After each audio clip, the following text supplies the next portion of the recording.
The diaper bag slipped from my shoulder for the third time as I fumbled with my apartment keys. Luca whimpered against my chest, his tiny fist gripping my olive green blouse like it was the only solid thing in his world. Maybe it was. Inside, the air hung stale and cold. I'd forgotten to adjust the thermostat before leaving for work this morning. Another thing on the endless list of tasks I couldn't quite manage to complete. Single motherhood was a relentless tide, and I was drowning one unwashed dish at a time. I set Luca down in his playpen, watching him immediately reach for the plastic rings that hung from the padded edge.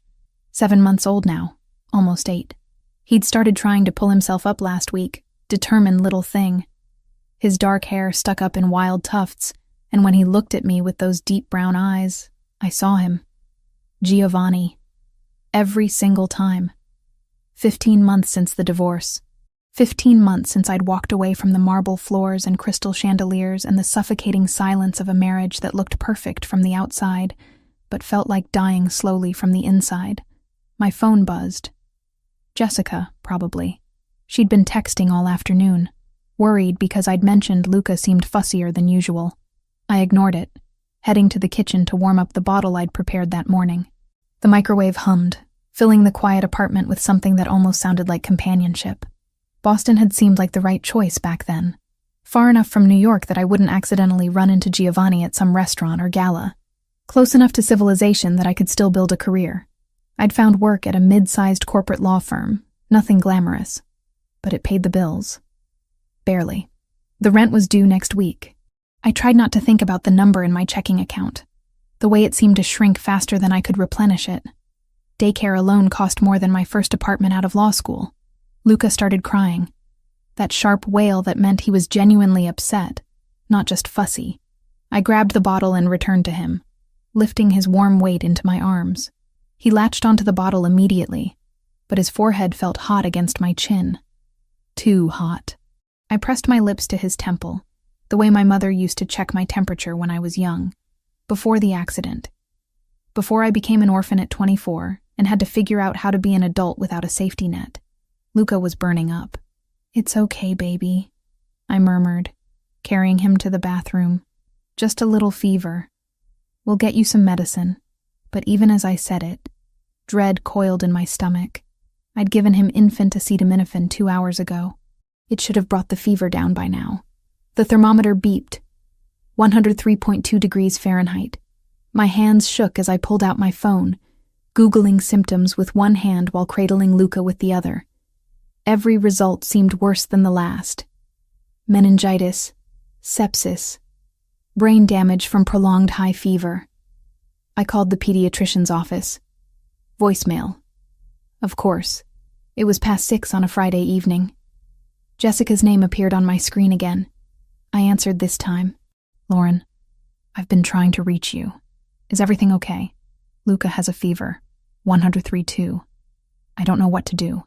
My voice cracked, betraying the panic I'd been trying to suppress. "Take him to the ER. Now. Don't wait." She was right. I knew she was right. But the thought of the hospital bills, the copays I couldn't afford, the questions they might ask about his father, about why I was doing this alone, it all pressed down on me like a physical weight. "Lauren, are you listening? Take him now." "Yeah, okay, I'm going." I grabbed the diaper bag again, shoved in extra clothes for Luca, his favorite stuffed rabbit with one ear that he'd chewed until it was gray and damp. My wallet, insurance card, keys. The elevator in my building was broken again. I took the stairs, counting each one, focusing on the physical effort to keep the fear at bay. 4 flights. Luca's cries had quieted to a weak whimper that scared me more than the wailing. Outside, Boston's October night had turned vicious. The temperature had dropped since I'd come home, and the sky opened up just as I reached my car. Heavy, cold rain that soaked through my blouse in seconds. I strapped Luca into his car seat with trembling fingers, checking twice that it was secure. His eyes were half closed now, his little body limp. That wasn't right. He should be fighting, crying, doing something other than this terrible stillness. "Stay with me, Luca. Please stay with me." The hospital was 12 minutes away. I made it in 8, running 2 red lights and not caring about the consequences. Let them give me tickets. Let them arrest me. None of it mattered if Luca wasn't okay. The emergency room entrance glowed harsh and bright against the stormy darkness. I ran through the automatic doors, rain still streaming down my face, mixing with tears I hadn't realized I was crying. I need help. My son, he has a high fever, and he's not responding normally. The triage nurse took one look at Luca and called for immediate assistance. Suddenly we were surrounded by people in scrubs, asking questions I could barely process. Age, weight, medical history, allergies. Is the father present? Someone asked. I froze. The question I'd been avoiding for 15 months, the lie I'd been living, it all came crashing down in that sterile hospital corridor. No, it's just me. They whisked Luca away through double doors I wasn't allowed to pass. A kind-faced woman in purple scrubs guided me to a small room with harsh lighting and plastic chairs that had been sat in by too many desperate people before me. Someone will be with you shortly to get more information. Try to stay calm. Stay calm. As if that was possible when my entire world was 7 months old and burning up somewhere beyond those impenetrable doors. I collapsed into one of the chairs, my wet clothes leaving dark patches on the plastic. My phone buzzed again. Jessica checking in. I couldn't bring myself to answer. What would I even say? The minutes stretched like taffy, elastic and endless. I stared at the motivational poster on the wall, something about hope and healing, and wanted to rip it down. Hope didn't pay medical bills. Hope didn't cure mysterious fevers. Hope was a luxury I'd lost somewhere between the divorce and this moment. A doctor appeared, young, tired-looking, with kind eyes behind wire-rimmed glasses. Ms. Grant, I'm Dr. Sullivan. Your son is stable for now, but we need to run some tests. His fever is concerning, and given his age and symptoms, we want to rule out some serious infections. What kind of infections? Meningitis is our primary concern. We'll need to do a lumbar puncture. The room tilted. A spinal tap? It's the only way to know for certain. But I need you to authorize the procedure, and I need complete medical history, particularly his father's. Does he have any history of immune disorders, genetic conditions, anything we should know about? Giovanni's face flashed in my mind. Strong jaw, dark eyes that missed nothing, the scar on his chin from a fight he'd never explained. I knew almost nothing about his medical history. He'd never shared that kind of vulnerability with me. Never let me past the carefully constructed walls he'd built around himself. I don't know, I admitted. His father and I aren't in contact. Is there any way to reach him? This could be crucial. Blood type alone might help us. And if there are any genetic factors we should be aware of, we need that information. My throat closed. For 15 months, I'd kept Luca's secret. Told myself it was for the best. Giovanni had made it clear he didn't want children. Had shut down every conversation I'd tried to have about our future. When I'd discovered I was pregnant a month after the divorce was finalized, I'd been standing in a new apartment in a new city, starting a new life. Telling him had seemed like surrendering that fresh start, like giving him power over me again. But this wasn't about me. This was about Luca. I can try to reach him, I heard myself say. Dr. Sullivan nodded, relief evident in his expression. Please do. Time matters here. A low rotor thumped outside the ER later, confirmation of what I already suspected. Giovanni hadn't driven. He'd taken a helicopter. Of course he had. We'll begin preparations for the lumbar puncture, but having his medical history could change our entire approach. He left me alone again. I pulled out my phone, staring at the blank screen like it was a weapon that could destroy everything I'd carefully built. I didn't have Giovanni's number anymore. I'd deleted it the day I moved to Boston, a symbolic gesture that had felt empowering at the time. But I knew someone who would. My old attorney had handled the divorce. She'd have his contact information in the case files. It was past 7 now.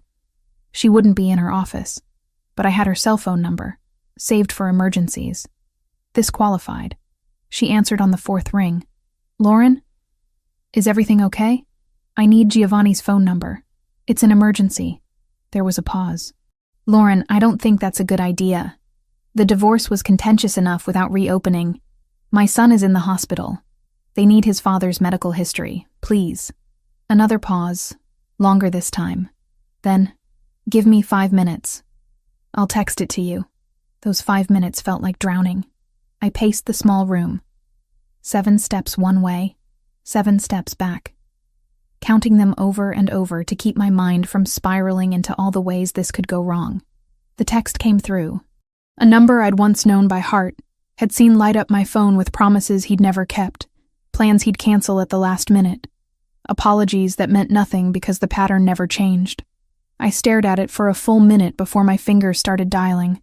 Each number felt like stepping off a cliff. No way back. Only the terrifying freefall ahead. It rang once, twice, 3 times. Then his voice, deeper than I remembered, rough with something that might have been sleep or irritation. Who is this? I'd rehearsed this moment 1,000 times in my head. Different versions of this conversation where I was strong, collected, in control. Every single version shattered the moment I heard him speak. Giovanni, it's Lauren. I need to tell you something. Silence stretched across the line, thick and dangerous. I could hear him breathing, controlled but alert. Giovanni had always been like that. Instantly awake, instantly aware. It was one of the things that had terrified me during our marriage. The way he could shift from sleep to fully conscious in a heartbeat, like a predator sensing threat. Lauren. My name on his lips sounded wrong after so long. Familiar and foreign all at once. How did you get this number? That doesn't matter. I need your medical history, right now. Excuse me? My voice cracked despite my best efforts to stay composed. Blood type, genetic conditions, immune disorders, anything that could be relevant. I need it immediately. Why would you possibly need my medical history at... I heard rustling, probably him checking a clock. 7:30 at night after 15 months of radio silence. The double doors swung open. Dr. Sullivan appeared, his expression urgent. He pointed to his watch, mouthed the word, time. Because our son is in the hospital with a 103-degree fever, and they think it might be meningitis, and they need to know if there are any genetic factors before they do a spinal tap. The words tumbled out in one desperate breath. The silence that followed was different. Absolute. Like the moment between lightning and thunder, when the entire world holds still. What did you just say? We have a son. His name is Luca. He's 7 months old. And he's sick. I need your medical information now or they can't treat him properly. 7 months. His voice had gone flat, emotionless in a way that scared me more than anger would have. You've had a child for 7 months and you never told me. Giovanni, I know you're angry, but right now I need... Where are you? Boston General Hospital, but don't move. I'll be there in 3 hours. 3 hours? That's impossible. It's a 4-hour drive and... I said 3 hours. Give the phone to the doctor. I looked at Dr. Sullivan, who'd been hovering nearby, clearly hearing every word through the hospital quiet. I handed him the phone with shaking hands. This is Dr. Sullivan. His professional mask slipped into place. Yes, sir. The patient is stable, but we're concerned about bacterial meningitis. We need comprehensive medical history, particularly, yes, blood type AB negative. Any history of, I see, and immunodeficiencies? No family history. That's helpful. Yes. We'll prepare for your arrival. He ended the call and handed my phone back, his expression unreadable. AB negative. That's rare. Less than 1% of the population. Your son inherited it from his father. Is that why you needed to know? It could affect treatment protocols and blood product availability if we need transfusions. Mr. Moretti was very thorough. He also mentioned he's bringing his own medical team. His own team? Dr. Sullivan's gaze sharpened slightly. Ms. Grant, who exactly is your ex-husband? I opened my mouth and closed it again. How did I explain Giovanni? Successful businessman was technically true, but laughably inadequate. Dangerous man involved in things I'd never fully understood. More accurate, but not something you said to a doctor in a hospital. He's well connected. He has resources. Clearly. Dr. Sullivan made a note on his tablet. In the meantime, we're moving forward with the lumbar puncture. The medical history he provided gives us better parameters to work with. You can see Luca for a few minutes before we begin the procedure. But then you'll need to wait outside. He led me through a maze of hallways to a small pediatric room where Luca lay in a hospital crib, looking impossibly tiny, surrounded by monitors and IV lines. Someone had changed him into a hospital gown decorated with cartoon animals that would have been cheerful in any other context. His eyes were closed, his breathing shallow but steady. The fever had left his cheeks flushed, his hair damp with sweat. I reached through the crib bars and took his small hand, his fingers instinctively curling around mine even in sleep. "I'm sorry," I whispered. "I'm so sorry, baby. I should have told him from the beginning. I should have been braver, but you're going to be okay. Your father is coming, and he's going to make sure you get everything you need." A nurse entered quietly, began checking the monitors. She had kind eyes, the sort that had probably seen too many scared parents in rooms like this. "He's a fighter, your little one. Strong grip, good vitals considering the fever. We'll take good care of him. Thank you. You should try to rest while you can. Once your husband arrives, it sounds like things might get complicated." "Ex-husband," I corrected automatically. She gave me a knowing look. "Honey, I've been doing this for 23 years. No man flies across state lines in 3 hours for an ex-wife's baby unless that baby is his. And no man reacts the way your doctor described his reaction unless he's about to turn this hospital upside down." She left me alone with Luca for 5 more minutes before another nurse came to take him for the procedure. I kissed his forehead, breathed in his baby smell of milk and soap, and let them wheel him away. Back in the waiting room, time turned elastic again. I tried Jessica's number. It went to voicemail. Probably asleep by now, like any reasonable person at 8 o'clock on a Friday night. I didn't leave a message. What would I even say? The storm outside had intensified. I could hear thunder rattling the windows, see lightning flash across the dark sky. Appropriate weather for the moment, my carefully constructed life began to collapse. Giovanni was coming. Giovanni, who I'd loved desperately and left decisively.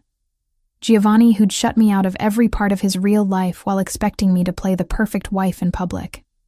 Giovanni, who'd made it abundantly clear he didn't want children when I'd tried to discuss our future.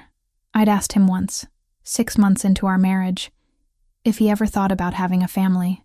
We'd been in bed, one of the rare nights he'd actually been home before midnight, and I'd felt brave enough to broach the subject. "Why would I want that?" he'd said, not unkindly, but with absolute finality. "Children are targets, liabilities. Anyone in my position knows better than to give the world that kind of leverage." I hadn't understood what he meant then. Too naive to grasp the reality of his world. I'd just heard the rejection, felt it settle into my bones like a weight I'd carry through the rest of our doomed marriage. So when I'd seen those 2 pink lines on the pregnancy test a month after signing divorce papers, standing in my new Boston apartment with boxes still unpacked around me, I'd made a choice. I'd chosen to protect my child from becoming what Giovanni feared most. A target. A liability. Leverage. Now, watching the storm rage outside, I wondered if I'd protected Luca at all or just delayed the inevitable. A commotion at the emergency room entrance snapped me from my thoughts. Raised voices. The sound of someone trying to impose rules and being completely ignored. I stood up, drawn toward the noise even though I knew what I'd find. Giovanni Moretti strode through the emergency room like he owned it. And maybe he did. Maybe he owned half of Boston, and I'd just never known. He wore a black suit despite the hour, perfectly tailored, not a thread out of place. His dark hair was slightly damp from the rain, pushed back from his face in a way that highlighted the sharp line of his jaw, the scar on his chin that I'd once traced with my fingers in the dark. Behind him came 3 other men, also in suits, moving with the same predatory grace. One of them carried a medical bag, the private doctors he'd mentioned. His eyes found mine across the crowded emergency room. The world seemed to contract to just that moment, that look. I saw fury there, barely contained, but underneath it, something else. Fear. Raw and real and so unlike him that I almost didn't recognize it. He crossed the distance between us in seconds. I'd forgotten how tall he was, how his presence could fill a space and make everything else feel small. "Where is he?" "They're doing the lumbar puncture. We have to wait." "Show me where." "Giovanni, they won't let you back there. They have protocols." I don't care about their protocols. That's my son, and I'm not waiting in a room with outdated magazines while he's going through a medical procedure alone. He's not alone. He has nurses and doctors, and he doesn't have his parents. Giovanni's voice dropped to something dangerous. 15 months, Lauren. You kept my son from me for 15 months. You said you didn't want children. I said children were dangerous in my world. I never said I didn't want them. I said I couldn't afford to have them because people would use them to get to me. He stepped closer, and I could smell his cologne, cedar, and something darker. And you proved me right by running away the second you found out you were pregnant. That's not fair. You never let me in. You never told me anything real about your life. How was I supposed to— Ms. Grant! Dr. Sullivan appeared, looking between Giovanni and me with obvious concern. Mr. Moretti, I presume. Giovanni's mask snapped back into place, fury replaced by cold control. Where is my son? The procedure is complete. We're running cultures now, but I can take you to see him. Both of you. We followed Dr. Sullivan through the hospital in tense silence, Giovanni's presence beside me like a storm barely contained. When we reached Luca's room, Giovanni stopped in the doorway, his entire body going still. I saw what he saw. Our son, small and vulnerable, hooked up to machines, fighting an invisible enemy.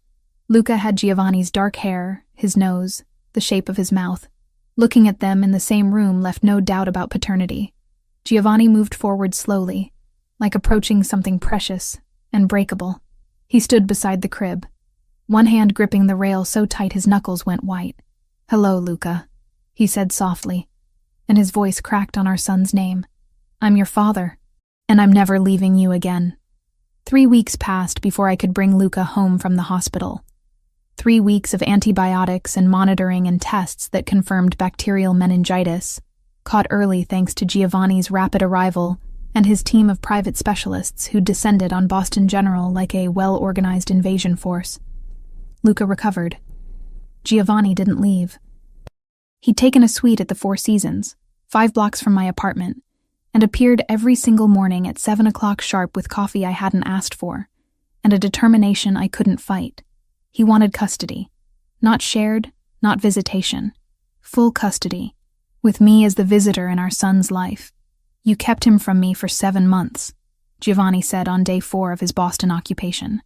We were in my living room, Luca asleep between us in his portable crib, oblivious to the war being waged over his future.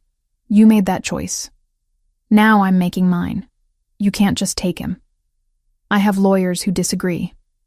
He pulled out a folder, laid it on my coffee table like evidence in a trial. DNA test results, medical records showing you didn't list a father, financial statements proving I can provide better care, character witnesses who'll testify about my stability. Stability? You run a criminal organization. I run several legitimate businesses. Import-export, real estate development, construction firms, all perfectly legal. His voice stayed level, controlled, but I could see the anger simmering beneath. What I do in my private life has never been proven in any court of law, because you pay people off or threaten them, because I'm careful. He leaned forward, and I caught that scent again, cedar and danger. I'm also Luca's father. He deserves to know me, to grow up in my world, protected and provided for. Your world nearly killed him. You said it yourself. Children are targets in your life. And you proved me right by keeping him secret. How long did you think that would last, Lauren?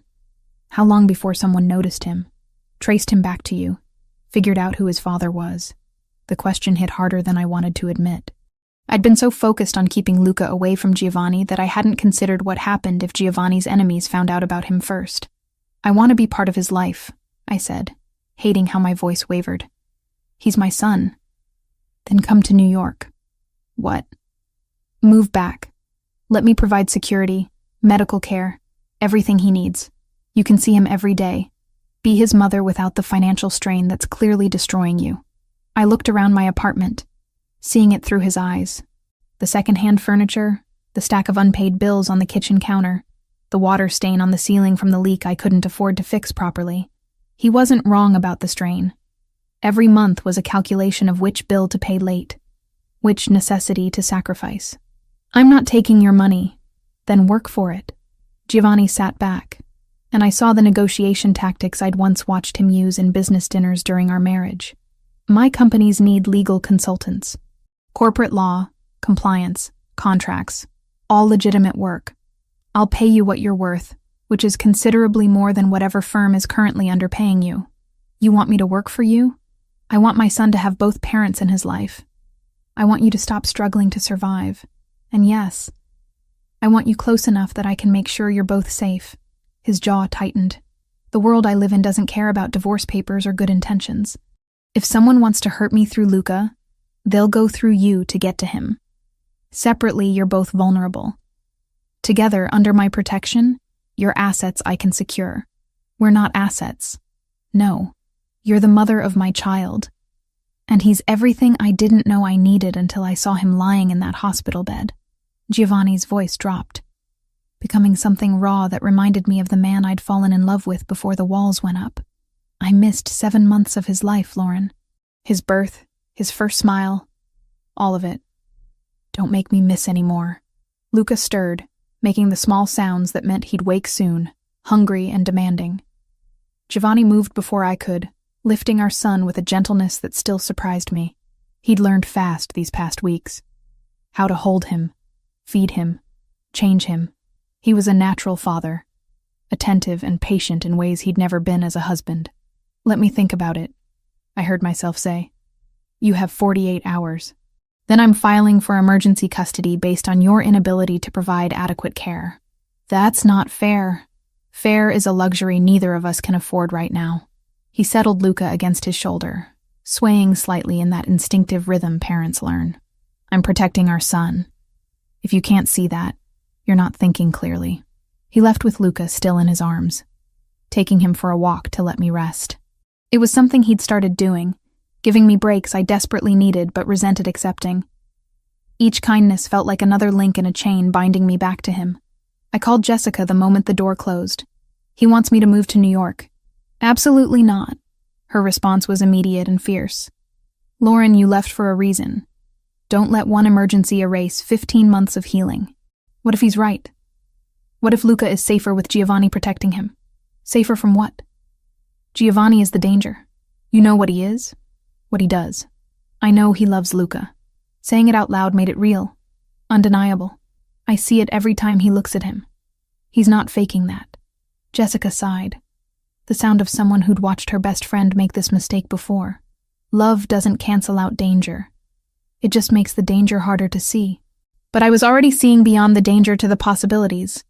Luca with the best medical care, the best schools, never worrying about rent or food, or whether I could afford new clothes when he outgrew the old ones. And yes, there was another thought I wouldn't admit to Jessica. Giovanni and I, together again, but different this time. Partners instead of strangers wearing wedding rings.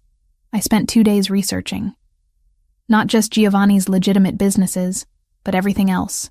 The Cartel de Sinaloa he'd mentioned casually one afternoon, describing a territorial dispute that had been simmering for 2 years. The Russian organizations he'd negotiated truces with, the network of families and alliances that made up his world. That's when I found the FBI field office number, listed publicly for tips and information. I dialed it from a burner phone I'd bought with cash, keeping my voice steady as I reported unusual activity I'd witnessed near the Boston docks. Men speaking Spanish, watching shipping containers. I gave dates and times, descriptions generic enough to be useful without revealing how I knew. 3 days later, Special Agent Thomas Reed called my actual cell phone. Ms. Grant, this is Agent Reed with the FBI. I understand you've been providing information about suspected cartel activity in the Boston area. My blood went cold. I don't know what you're talking about. The prepaid you used pinged a tower near your block. We also ran a voice print on the tip line call. It matched a public recording of you from a bar admissions panel. You're not in trouble. We met in a coffee shop in Cambridge, far enough from my neighborhood that I felt relatively safe. Reed was younger than I expected, maybe 40, with the kind of forgettable face that probably helped in his line of work. You're in a relationship with Giovanni Moretti, he said without preamble. Ex-husband. And it's complicated. Complicated because of your son. I didn't confirm or deny. Reed pulled out a folder. flipped it open to surveillance photos of Giovanni entering my building, carrying Luca, looking every inch the devoted father.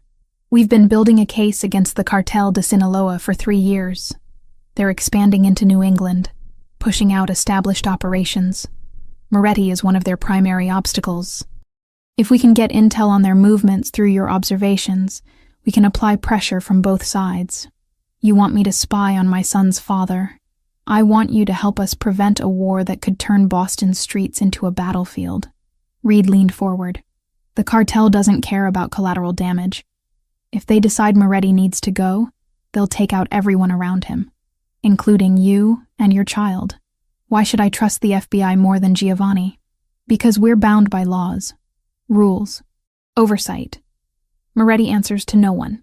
Reed closed the folder. Think about it. If you decide to help, call this number. If not, watch your back. Because whether you choose to see it or not, you're already in the middle of this.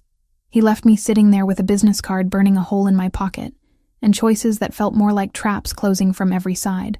Giovanni showed up that evening as usual, but this time he had papers. Lease agreement for an apartment in Manhattan. Upper East Side near Central Park. 3 bedrooms, security, parking. Already furnished. You can move in whenever you're ready. I haven't decided yet. Then decide now. I've enrolled Luca with a pediatric practice affiliated with Columbia Presbyterian. Best doctors in the country. His first appointment is next week. You can't just make decisions without consulting me. I'm making decisions that protect our son. You can either be part of that or fight me and lose. Giovanni set the papers on my table, then placed another envelope beside them. Contract for legal consultation services. Salary, benefits, everything we discussed. All you have to do is sign. I looked at him. Really looked. At 35, Giovanni Moretti was a man who'd built an empire through calculated risk and ruthless execution. But right now, holding our son while offering me a way forward, he looked almost vulnerable, almost like the man I'd married before everything went wrong. I need guarantees. Name them. I maintain custody, joint legal custody, with equal say in all major decisions about Luca's life. Agreed. The work I do stays legal. I won't be part of anything questionable. Agreed. And if I ever want to leave, you won't stop me. Giovanni's expression hardened. I can't promise that. Not if it means taking Luca somewhere I can't protect him. At least he was honest. More honest than he'd been during our entire marriage. Fine. Then I get to establish my own contacts, my own network.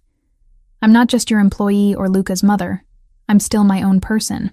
As long as those contacts don't compromise our son's safety. They won't. I signed the papers, watching my signature transform everything I'd built into something new and uncertain.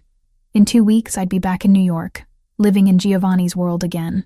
But this time, I had Agent Reed's card hidden in my wallet, and a plan forming that Giovanni would never see coming.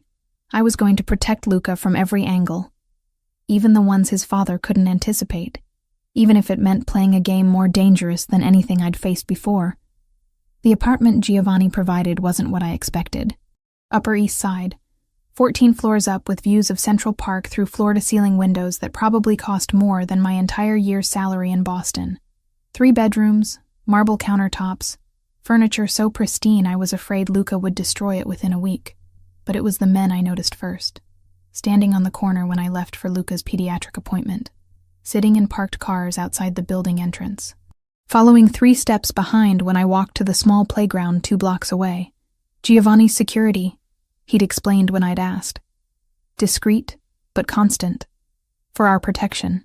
Except after a month of living in New York, I'd learned to recognize Giovanni's men.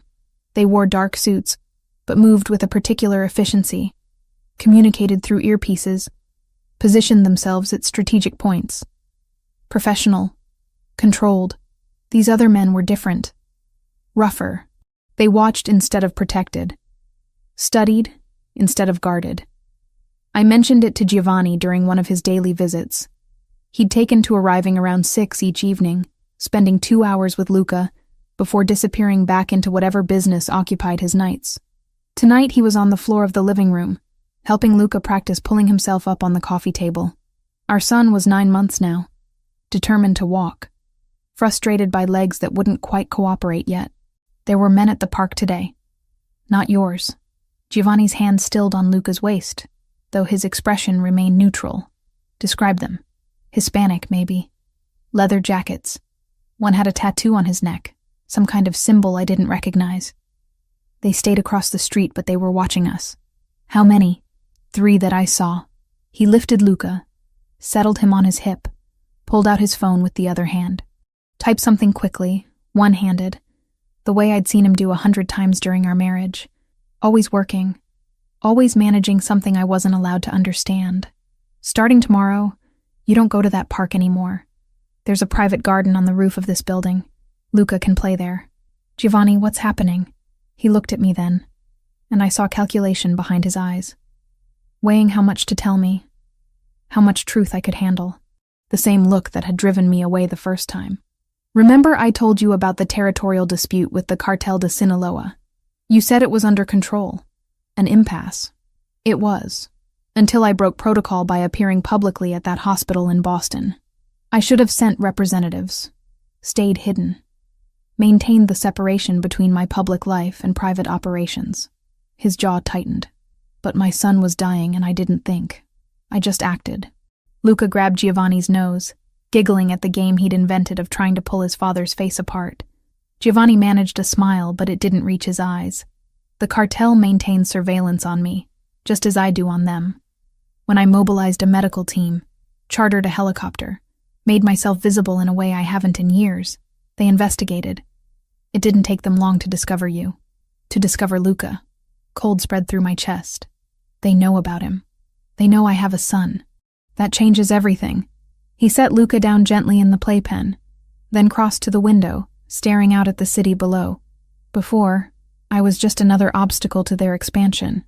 Now I'm a man with leverage they can exploit, a weakness they can target. So what do? We can't just stay trapped in this apartment.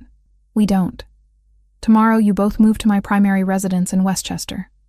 40 acres, complete security system, guards I've personally vetted.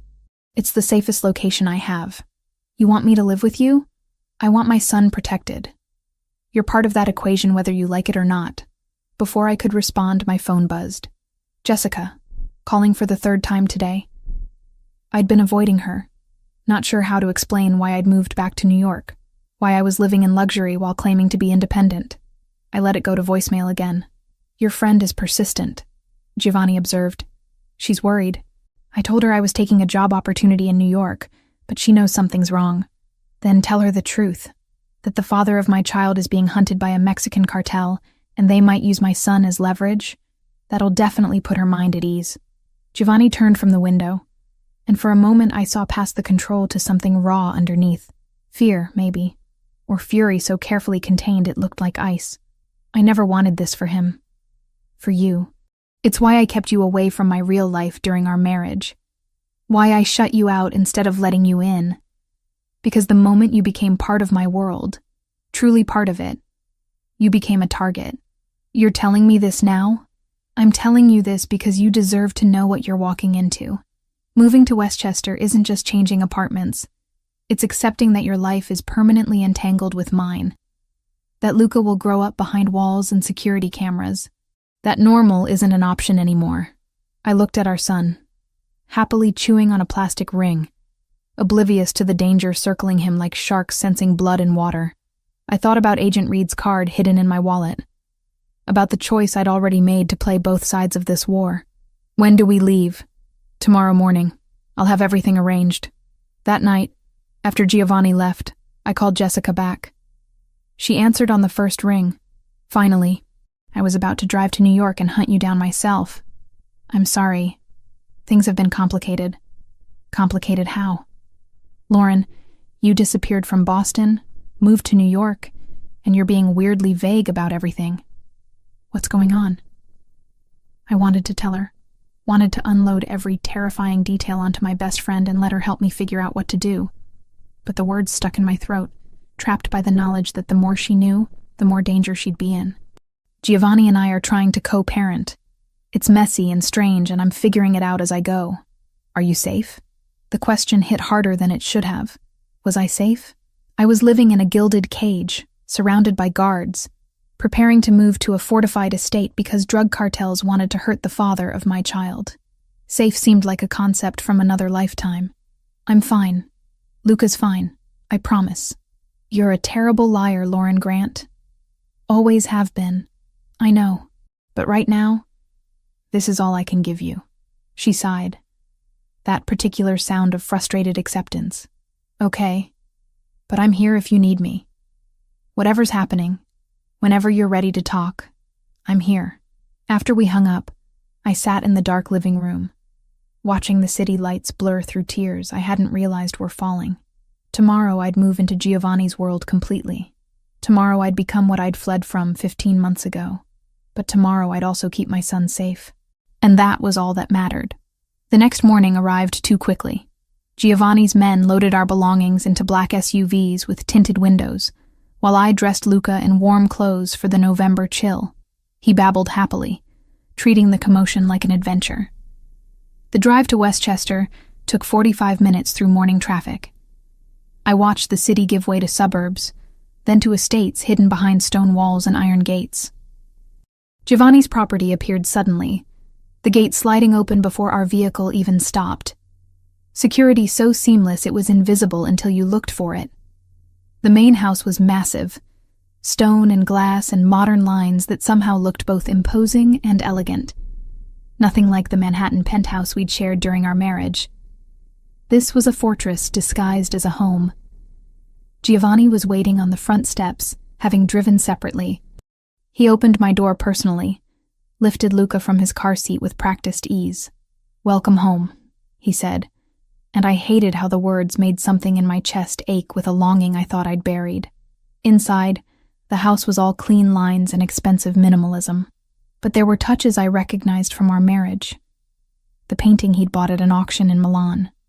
The coffee table we'd picked out together in the brief period when he'd let me help decorate our shared space. I had a room prepared for Luca on the second floor. Yours is across the hall. I assumed you'd have put me in a different wing entirely. I want him close, and you need to be close to him. His dark eyes met mine. This isn't a prison, Lauren. You have full access to everything. The security is to keep threats out, not to keep you in. But as I explored the house that afternoon while Luca napped, I saw the cameras, the reinforced doors, the panic buttons disguised as light switches. This was a beautiful prison. The walls were just made of marble instead of bars. That night, I texted Agent Reed from a burner phone I'd bought before leaving Boston. Moved to Westchester, Moretti's primary residence. Cartel confirmed surveillance. May have more information soon. His response came immediately. Be careful. You're in the center of the target now. I deleted the messages, destroyed the SIM card, and went to check on Luca. He slept peacefully in his new nursery, surrounded by monitors and guards and every protection money could buy. And I wondered if protection and prison were really that different after all. 6 weeks in Giovanni's fortress changed me in ways I didn't want to acknowledge. The nightmares started the second week. Always the same. Men with tattoos and cold eyes taking Luca from his crib while I stood frozen, unable to move or scream. I'd wake gasping, drenched in sweat, checking his nursery monitor obsessively until dawn painted the sky gray. Giovanni found me on one of those nights, curled in the hallway outside Luca's room at 3 a.m. I hadn't heard him approach, too focused on watching my son's chest rise and fall through the crack in the doorway. How long have you been sitting here? I jumped, pressing a hand to my racing heart. I don't know. An hour, maybe. He crouched beside me, still dressed despite the hour. Always working, always managing threats I couldn't see. The same dream? I'd mentioned the nightmares once, casually, pretending they didn't matter. Of course he'd remembered. Giovanni forgot nothing. They feel so real. I can see their faces. Hear Luca crying for me. Come on. He stood, offered his hand. You can't sleep in the hallway. I can't sleep anywhere. Then we'll sit somewhere more comfortable while you don't sleep. I let him pull me up, too exhausted to argue. We ended up in his study, a room I'd avoided since moving in. It smelled like him, cedar and leather, and that indefinable scent that brought back memories of better nights in our marriage. He poured 2 glasses of whiskey, handed me one without asking. I took it, let the burn chase away the lingering panic from the dream. It's getting worse, I admitted. During the day, I check on him constantly. Every sound makes me think someone's breaking in. I know it's irrational. The security here it's not irrational. It's survival instinct. Giovanni settled into the chair across from me, his face half shadowed by the single lamp burning on his desk. You witnessed a real threat. Your brain is trying to protect Luca by staying hyper-alert. It's normal. Normal would be sleeping through the night. Normal died the moment you became part of my world. The bitterness in his voice surprised me. I studied him across the dim space, seeing exhaustion etched into the lines around his eyes, tension in shoulders that never fully relaxed. Do you have nightmares? I asked. Every night for the last 20 years. About what? He swirled his whiskey, watching the amber liquid catch the light. About all the things I've done, the people I've hurt, the choices that can't be undone. His eyes lifted to mine.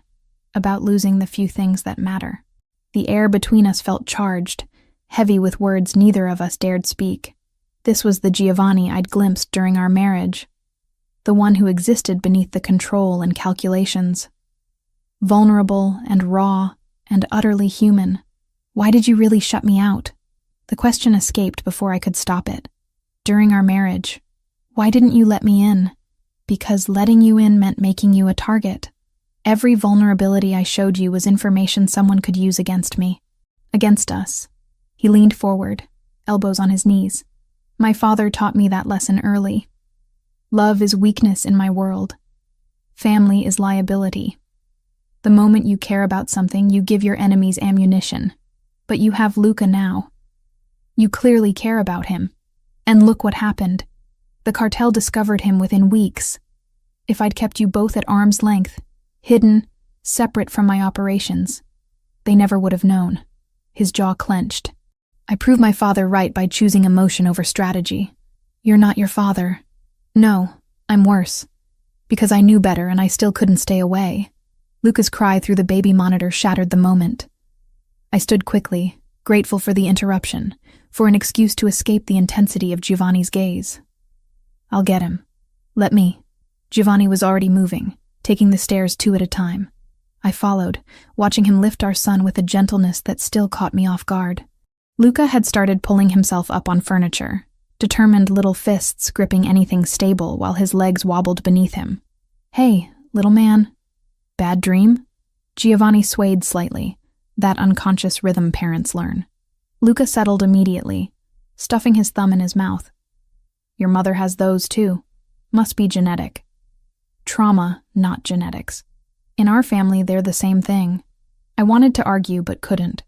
Giovanni's world was violence disguised as business, power maintained through fear. And now Luca was part of it, whether I wanted him to be or not. Over the following weeks, I threw myself into work. The legal consultation Giovanni had offered turned out to be legitimate, complex corporate contracts for his import businesses. I worked from a home office he'd set up, researching compliance issues and reviewing documents while Luca played nearby. But I also continued feeding information to Agent Reed, conversations I overheard, patterns I noticed in Giovanni's schedule, mentions of territories and shipments. Nothing concrete, nothing that would directly incriminate Giovanni, but enough to help the FBI build their case against the cartel. The guilt ate at me every time Giovanni showed me kindness, every time he was patient with Luca, every time I caught him watching us with something that looked dangerously close to contentment. One afternoon, Giovanni found me in the library. Luca had just taken 3 full steps before plopping down on his diaper-padded bottom. So proud of himself, he'd clapped his own achievement. He's walking early.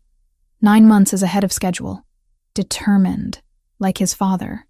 Giovanni picked Luca up, tossed him gently in the air until our son shrieked with laughter. The sound filled the huge house, made it feel less like a fortress and more like a home. I've been thinking, Giovanni said, still playing with Luca, about what you said before we moved here.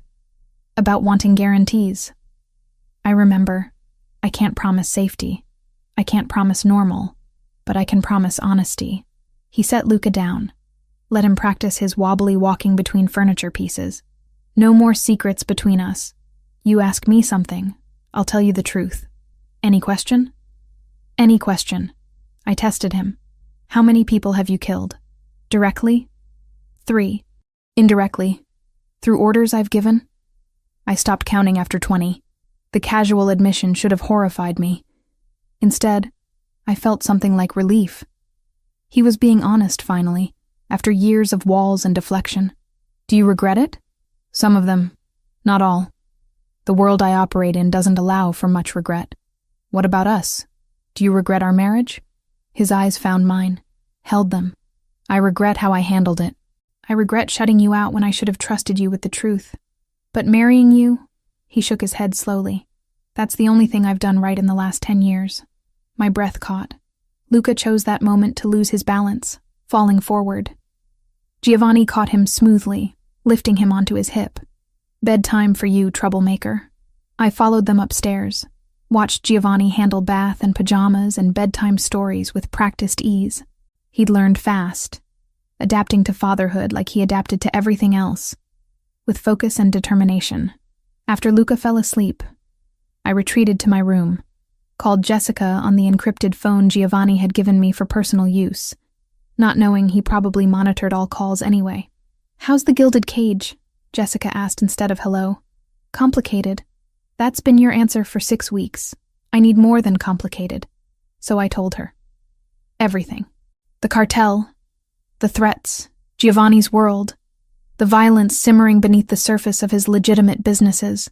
I told her about Agent Reed, about the information I was gathering, about the impossible position I'd put myself in. Lauren, this is insane. You need to get out. I can't. Luca is safer here than anywhere else. Is he? Or are you just telling yourself that because you're falling for Giovanni again? The accusation landed hard because it was true.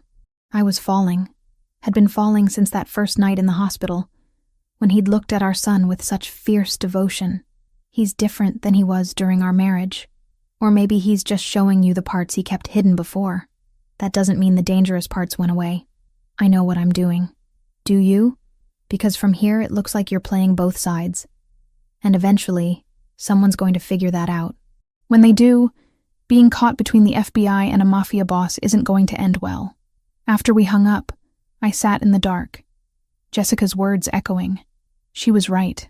I was playing a game I couldn't win, gathering information for the FBI while living under Giovanni's protection, caring for him while betraying him. A knock on my door pulled me from spiraling thoughts. Come in. Giovanni entered, stopped when he saw me sitting in darkness. Are you okay? Define okay.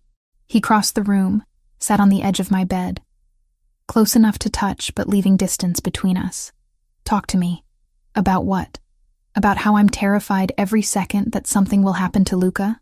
About how I don't know if I'm protecting him or endangering him by being here? About how every time you're kind to me, I remember why I loved you and hate myself for being weak? The words tumbled out unchecked, raw and honest and revealing everything I'd been trying to hide. Giovanni's hand found mine in the darkness, his fingers warm and solid. You're not weak. You're the strongest person I know. You left me when staying would have been easier. You raised our son alone when asking for help would have been simpler. You're surviving in a world that's trying to break you, and you're doing it with grace. I turned to look at him, found his face inches from mine. His free hand came up, traced the line of my jaw with his thumb. I never stopped loving you, Lauren. Even when I was pushing you away, even when I was being the worst version of myself. I never stopped. Giovanni. He kissed me then, soft and tentative, asking rather than demanding. And I kissed him back, falling into the familiar taste of him, the solid warmth of his body against mine. It felt like coming home and jumping off a cliff simultaneously. When we broke apart, both breathing hard, reality crashed back. We can't do this. It's too complicated. It was always complicated. That's never stopped us before. Luca's cry through the monitor pulled us apart.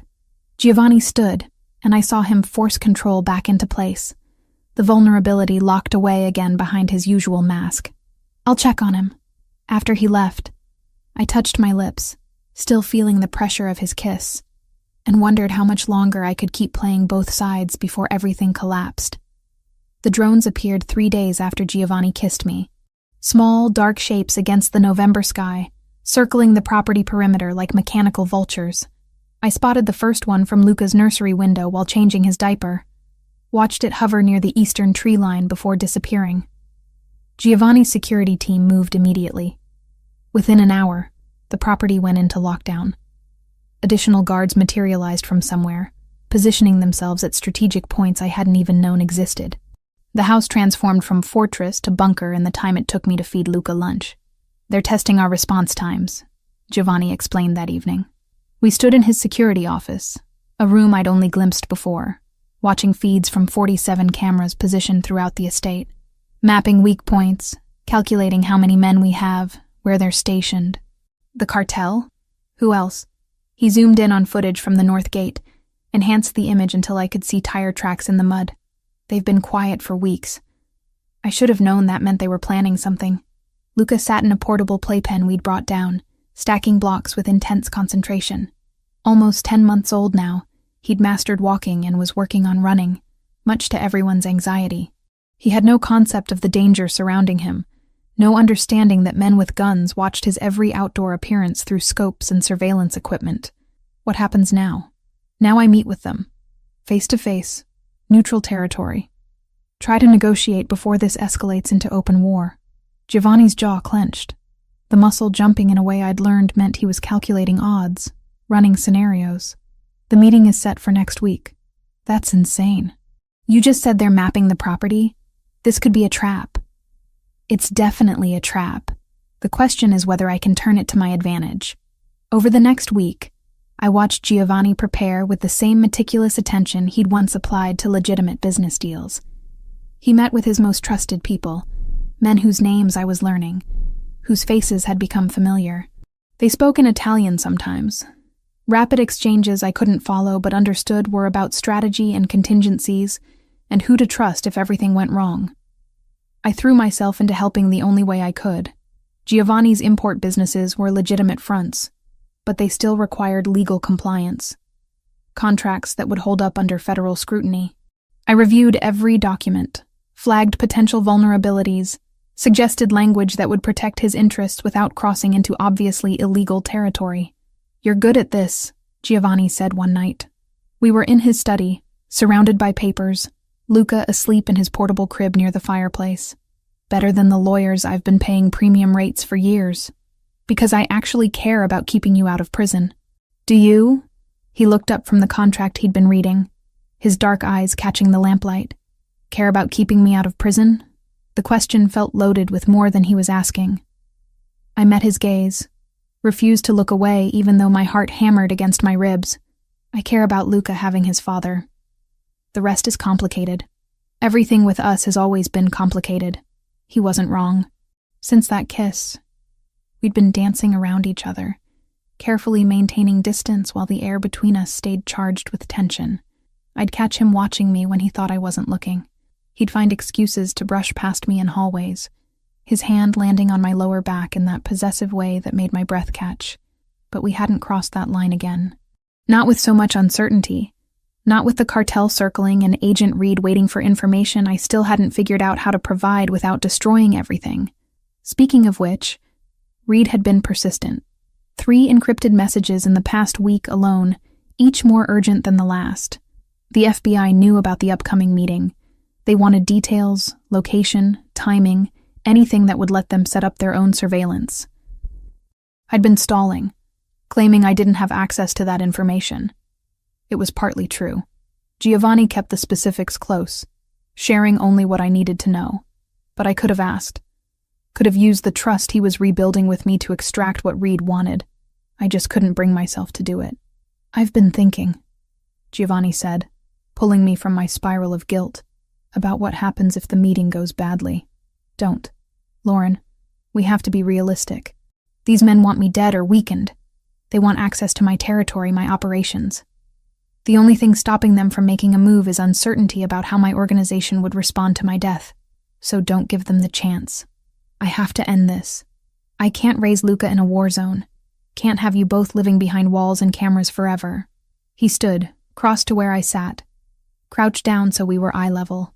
But if something happens to me, I need to know you and Luca will be protected. Nothing's going to happen to you. Maybe not. Probably not. But I didn't survive this long by failing to plan for worst-case scenarios. He pulled a folder from his desk drawer, handed it to me. Legal documents. Full custody to you. Trust fund for Luca. Access to accounts that will keep you comfortable for the rest of your life. Instructions for my second-in-command about your protection. My hands shook as I opened the folder, saw my name on page after page of legal text.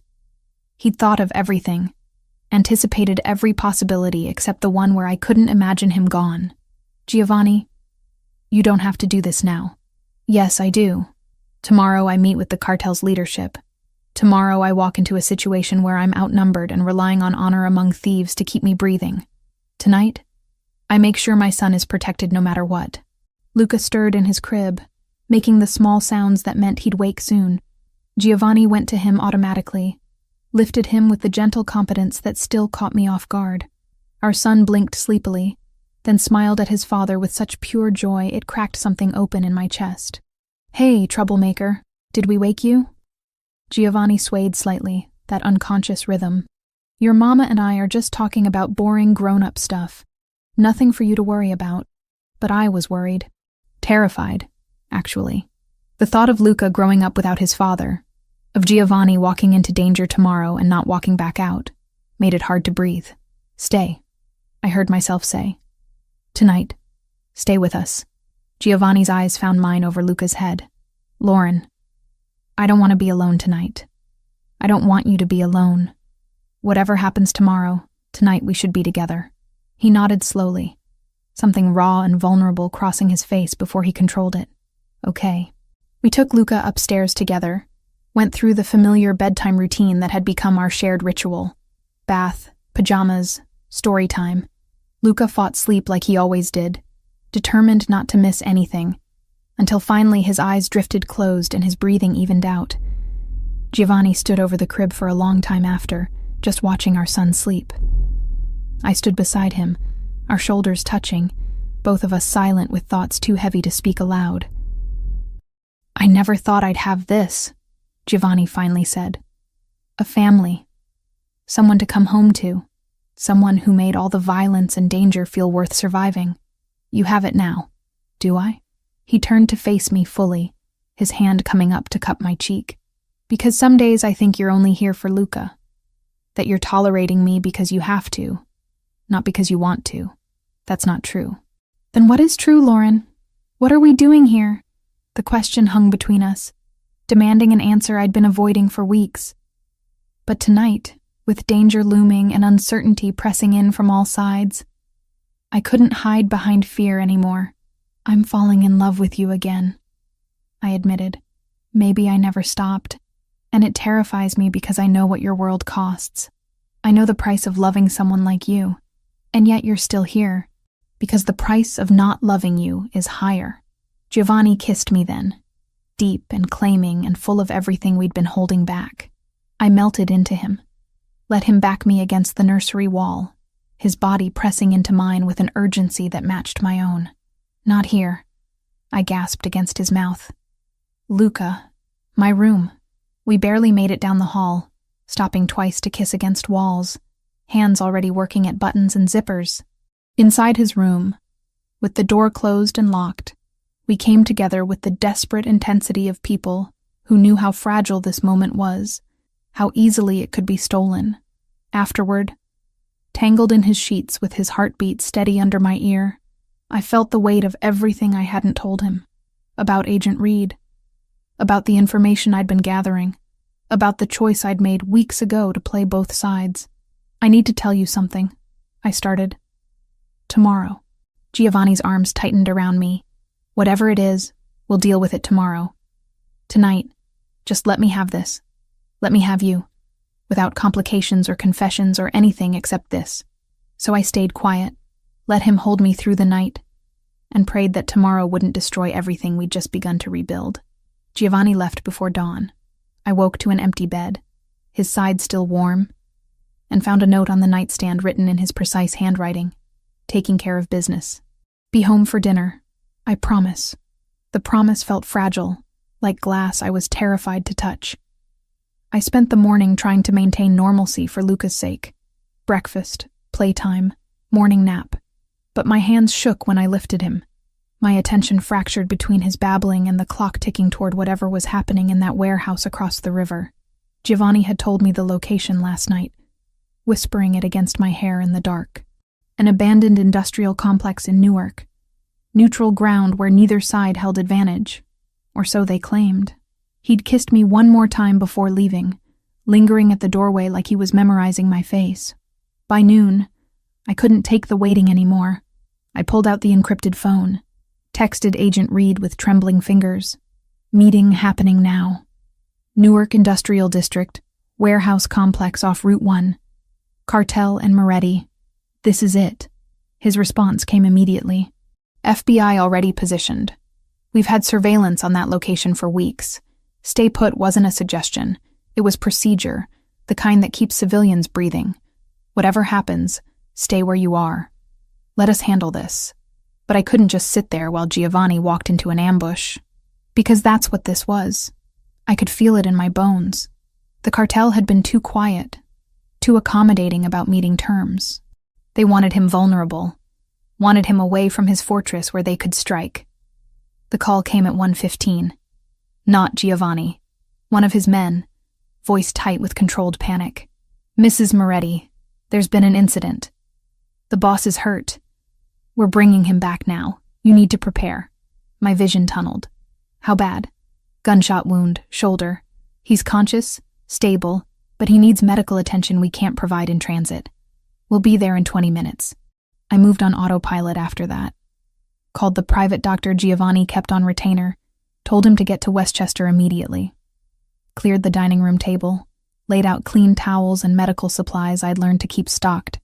Asked one of the security guards to take Luca to the nursery, away from whatever was about to walk through that door.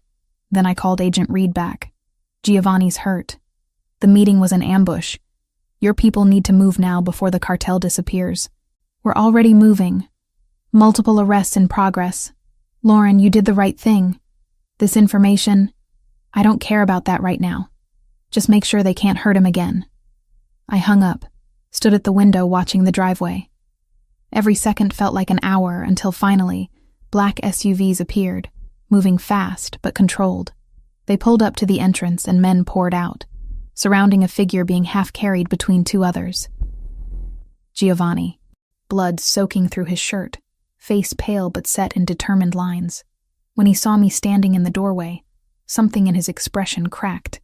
I kept my promise, he said, voice rough. I came home. The next 4 weeks blurred into a haze of recovery and revelation. The doctor removed the bullet, stitched Giovanni back together with the clinical efficiency of someone who'd done this before. No hospitals, no official reports, just another injury in a life built on violence. Agent Reed called 3 days later with updates. The FBI had arrested 7 members of the cartel's leadership during simultaneous raids across 3 states. The timing had been perfect, Reed explained, because Giovanni's meeting had drawn key players into one location while his information about their operations had provided targets for the other raids. Your cooperation was invaluable, Reed said. We couldn't have built this case without you. I didn't do it for you. I did it to protect my family. I know, but the result is the same. The cartel de Sinaloa's East Coast operations are crippled. They'll be fighting internal power struggles for years. They won't have time or resources to come after Moretti. After I hung up, I sat in Giovanni's study, processing what I'd done. I'd betrayed him, fed information to the FBI for months, used his trust against him. And somehow, accidentally, I'd saved his life by doing it. Giovanni found me there an hour later, moving carefully, one arm in a sling. He'd been pushing recovery, refusing to stay in bed despite doctor's orders. You're supposed to be resting. I've been resting for 3 days. I'm going insane. He lowered himself into the chair across from me, wincing at the movement. We need to talk. My heart dropped. About what? About how the FBI knew exactly when and where to strike. About how their timing was too perfect to be coincidence. His dark eyes held mine, unreadable. About Agent Thomas Reed. The floor seemed to tilt. Giovanni, I've known for 2 weeks. One of my people spotted you with him in Cambridge. I had him investigated, discovered he's FBI Organized Crime Division. Figured out what you were doing pretty quickly after that. Horror washed through me. Why didn't you say anything? Because I needed to understand your reasoning first. Needed to see if you were trying to destroy me or protect Luca. He leaned forward slowly. You were gathering information on the cartel, not on me. Every piece of intelligence you passed to Reed was about their operations, their movements. You never gave him anything that would hurt my legitimate businesses. I was trying to help. The cartel was hunting us, and the FBI had resources you didn't. You thought you could protect our son by playing both sides. Giovanni's expression softened. You were right. The arrests Reed made yesterday removed every major player who wanted me dead. The organization is in chaos. It'll be years before they're a threat again, if ever. You're not angry? I'm furious. You lied to me, betrayed my trust, put yourself in danger by working with federal law enforcement. He paused. But I also understand why you did it. You saw an option I couldn't see because my pride wouldn't let me cooperate with the FBI. You made an impossible choice to keep Luca safe. I stood up, unable to sit still any longer. I should have told you. Should have trusted you with the truth instead of sneaking around behind your back. Yes, you should have. Giovanni rose too, crossed to where I stood. But I should have let you in during our marriage. Should have trusted you with the truth about my world instead of shutting you out. We've both made mistakes. His good arm came around me, pulling me against his chest. I could feel his heartbeat, steady and strong, alive when he could have been dead. The doctor says you'll make a full recovery. I whispered against his shirt. I always do. I'm too stubborn to die. Don't joke about that. I'm not joking. I'm promising. He tilted my chin up, forced me to meet his eyes. I can't promise a life without danger. Can't promise the world I operate in will ever be completely safe. But I can promise I'll always fight to come home to you and Luca. That I'll use every resource, every advantage, every ruthless tactic I know to survive. Because losing you again isn't an option. I was an idiot to leave you the first time. You were brave. You had standards, boundaries I wasn't willing to respect. But we're different now. I'm different.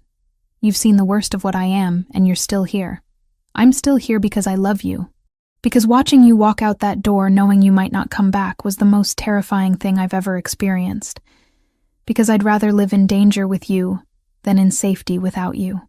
He kissed me then, deep and claiming and full of promise. When we broke apart, both breathing hard, I saw something in his expression I'd never seen during our marriage. Not just love or desire, but partnership. Respect.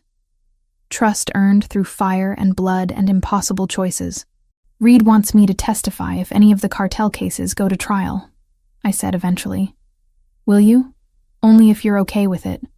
Only if it won't put us in more danger. Giovanni considered, his strategic mind already calculating angles. Testify. Help them build airtight cases. The more cartel leadership we keep locked up, the safer Luca is. I'll provide additional security during any trial proceedings. You're really okay with me cooperating with the FBI? I'm okay with you doing whatever keeps our family safe. Even if it means working with people I'd normally consider enemies. He smiled slightly. Besides, having contacts in federal law enforcement might prove useful in the future, as long as they understand the boundaries. Over the following weeks, Giovanni healed, and our life found new equilibrium. The cartel's leadership remained in federal custody, charged with racketeering, drug trafficking, and attempted murder. The organization splintered into factions fighting for control, too busy with internal wars to threaten us. Giovanni's legitimate businesses thrived without the constant pressure of territorial disputes. I continued my legal work, now officially consulting for both his companies, and occasionally for the FBI when cases overlapped with organized crime. We weren't normal. Would never be normal, but we were together, and we were safe, and that was more than I'd ever dared hope for. One evening, I found Giovanni in Luca's nursery, watching our son sleep. Almost 11 months old now, Luca was walking everywhere, getting into everything, fearless and determined like his father. What are you thinking about? I asked quietly, about how this almost didn't happen.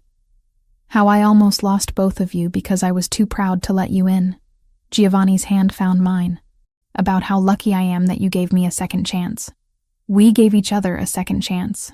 He pulled me close, and we stood there together watching our son dream. Two people who'd survived impossible odds to build something worth fighting for.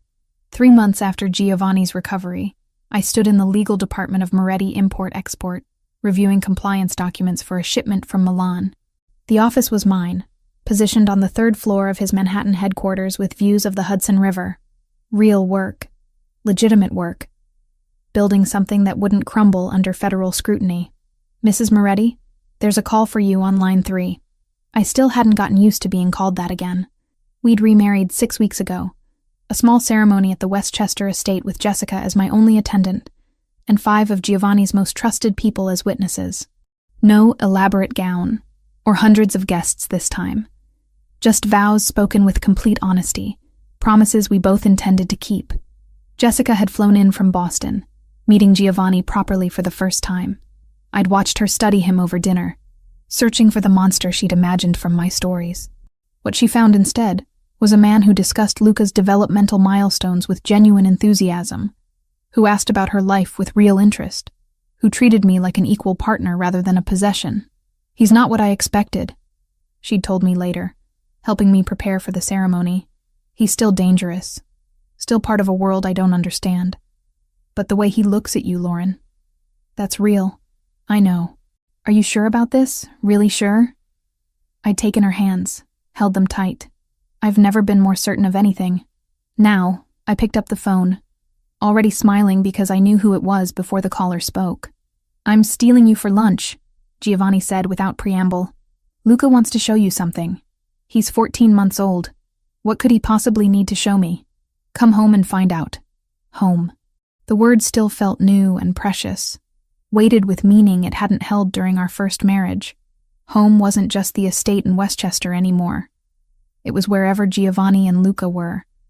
The family we'd built from ashes and second chances. I found them in the garden, despite the February cold.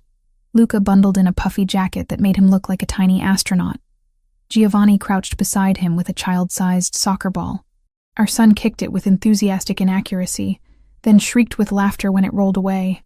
Again, Luca demanded, his vocabulary expanding daily. Giovanni retrieved the ball, positioned it carefully. Like this, remember? Kick with the inside of your foot. Luca kicked with his toe instead, sending the ball wobbling across the grass. He chased after it on sturdy legs, fearless and determined. So much like his father, it made my chest ache. He's going to be trouble, I said, joining Giovanni. He already is. Giovanni straightened, pulled me against his side. His shoulder had healed completely, no lingering weakness from the bullet wound. Just another scar added to the collection he carried like a roadmap of survival. But he's ours. Mama. Luca abandoned the ball, ran to me with arms outstretched. I caught him, lifted him despite the growing heaviness in my belly.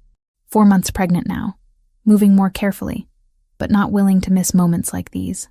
You're getting so big, I told him, kissing his cold cheeks. Soon you'll have a baby brother or sister to teach soccer. Baby, Luca agreed, patting my stomach with surprising gentleness. He'd been fascinated by the pregnancy, pressing his ear against my belly to listen, talking to his unborn sibling in his own language. This pregnancy was different from the first in every way that mattered. Planned, celebrated, shared. Giovanni had been at every doctor's appointment, his hand in mine during ultrasounds, his voice steady when I'd panicked about complications or worried I couldn't love another child as much as I loved Luca. You have an infinite capacity for love, he'd told me. That's your superpower. That's what makes you strong enough to survive my world. Agent Reed had closed his investigation 2 months ago, satisfied with the convictions they'd secured. The cartel's East Coast operations remained in shambles, leadership imprisoned or dead, the organization too fractured to pose immediate threat.